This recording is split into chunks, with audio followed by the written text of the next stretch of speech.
Aussi, Accra invite-t-elle toutes les forces organisées du pays et la communauté internationale à conjuguer leurs efforts pour forcer le pouvoir à mettre un terme à cette vanne de sang qui coule quotidiennement et à se pencher réellement sur la satisfaction des revendications de justice et de sécurité du peuple haïtien.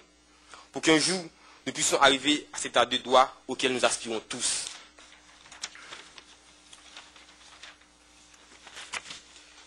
Si dans le monde entier, les gouvernements ont pris charge de la question de la justice, hormis en Haïti, nous n'avons pas besoin d'aller plus loin pour comprendre l'histoire de la justice haïtienne.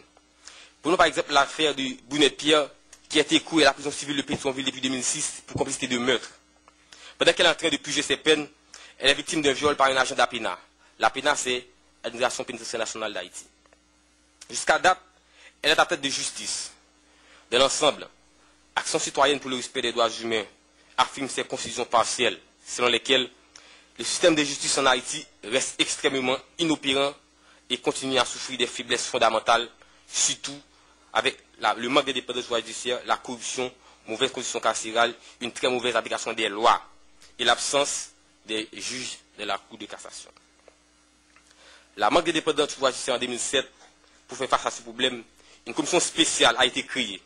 Cette commission, qui était composée des membres de la société civile, constitue préalablement un signe d'avance pendant la voie de la réforme du droit judiciaire jugée tellement nécessaire. C'est alors 3 projets de loi relatifs à la dépendance du droit judiciaire, le statut des juges et les procédures constitutionnelles à la désignation au mandat et à la décision des juges ont été votés par les 2 chambres en 2008. Malgré tout cela, la situation s'avère plus grave. La police étant auxiliaire de la justice ne respecte pas ses limites et ses bornes. Des mises en liberté de la police s'effectuent pour une petite somme d'argent en absence de la justice. On dirait que la justice est une marchandise des tribunaux en Haïti. La situation des femmes et des enfants confiés avec la loi en Haïti est accablante. En effet, la désaffectation en 2004 de la prison civile du Fonds national, jadis réservée aux femmes et aux mineurs, tant garçons que filles, a porté les autorités haïtiennes à construire dans le département de l'Ouest, à Delma 33, un centre de carcéral destiné spécifiquement aux garçons et à transférer les filles et les femmes à la prison de Pétionville. Ça, c'est à encourager. Par contre, en ce qui concerne la situation des femmes et des mineurs gardés dans les autres centres de détention du pays, n'est pas différent de celle où l'on ferme les hommes. Ils font face à tous les problèmes récurrents de l'administration des pénitentiaires, à savoir l'insalubrité, promiscuité, surroulement des cellules, détention préventive prolongée, mauvaise qualité de nourriture, absence de l'eau potable. La non-séparation des détenus.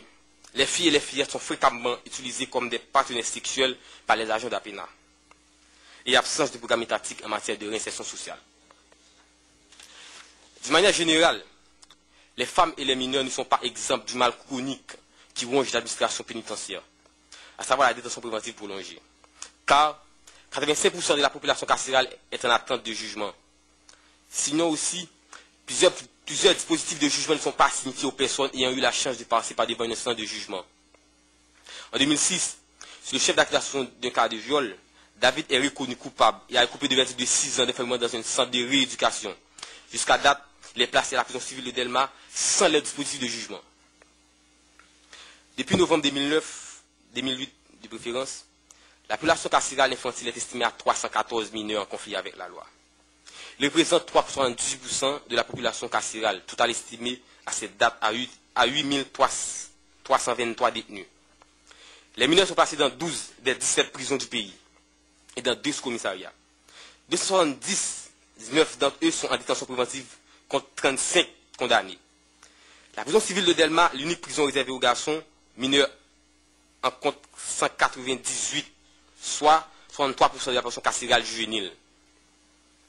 Dans toutes les autres prisons, les mineurs ne sont pas séparés des détenus et des adultes. Les filles logent dans les cellules des femmes. Ici, nous avons avec nous un tableau qui présente le résumé chiffré des mineurs incarcérés dans les différents centres de détention du pays. Je n'ai pas assez le temps de déchiffrer tous les chiffres, mais je vais seulement dicter les grands totals. Par exemple, attends-moi un instant. Il y a 255 détenus garçons. 255 détenus garçons et 24 filles. En total, en matière de détenus, nous avons en Haïti 79 détenus.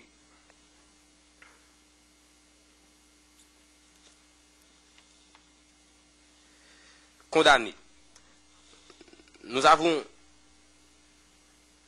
30 qui sont condamnés parmi les 219 détenus.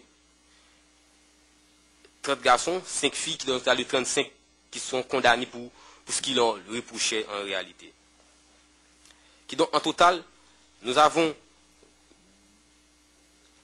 285 enfants qui sont condamnés, garçons, et 229 filles qui sont condamnées. Donc, sur 279 détenus, il y a 314 qui sont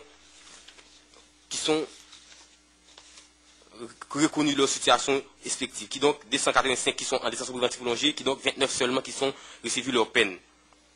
Précisons qu'en 2009, il n'y a pas de grand changement de la situation carcérale des mineurs en contravention avec la loi en Haïti. Pour conclure, aucun progrès réel ne pourra être effectué en ce qui a trait au traitement infligé.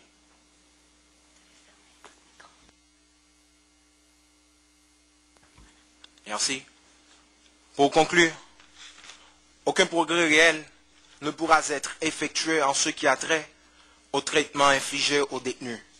Si dans notre mentalité, les peines continuent d'avoir pour finalité la déshumanisation de l'homme et non son passage de l'état de moins en être à celui du plus être, malgré les efforts du gouvernement Préval-Pierre, lui, en ce qui a trait à des propositions des textes de loi déposés au Parlement et qui ont voté par les parlementaires, mais qui ne sont pas jusqu'à présent en pratique, tels que conçus et administrés dans notre système pénitentiaire, produit du système capitalisme inhumain, les sanctions tendent plutôt à ravaler l'homme au lieu de l'éduquer et de lui offrir la possibilité de recouvrer toute sa dignité.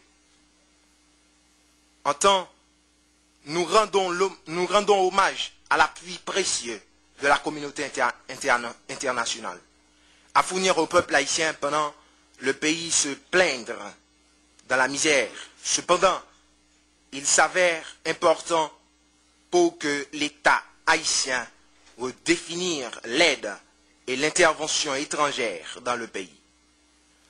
Car, très souvent, les ONG n'interviennent pas toujours aux véritables problèmes que confronte la population. En conséquence, il revient de droit à l'État haïtien de prendre les initiatives destinées à parvenir au développement économique et social du pays, pour assurer au peuple la jouissance de leurs droits économiques et sociaux et aboutir à un état de droit en Haïti. En guise de conclusion, ACRED constate que la situation en Haïti en 2009 s'est caractérisée une fois de plus par les défis énormes et l'incapacité de l'État à assurer une fois de plus au peuple haïtien le respect intégral de ses droits. Le travail est donc immense et les moyens sont très limités. Le devoir de la solidarité entre organisations est pris de même cause et la participation de toutes les forces du pays est nécessaire en vue de continuer à faire pression sur l'État haïtien pour voir la nécessité de respecter les droits fondamentaux du peuple haïtien. En guise de recommandation, ACRED convient les autorités à mettre un terme à la pratique qui consiste à corriger le dossier des prisonniers, ce qui entraîne souvent des confusions au niveau de leur nom et de leur chef d'occasion. Cet acte viole les droits des détenus qui n'ont pas le moyen financier pour se payer les services d'un avocat. Renforcer l'indépendance du pouvoir judiciaire par rapport aux autres pouvoirs, le pouvoir législatif et le pouvoir exécutif. 3. Augmenter l'effectif des juges formés et des personnes suffisantes pour l'administration de la justice.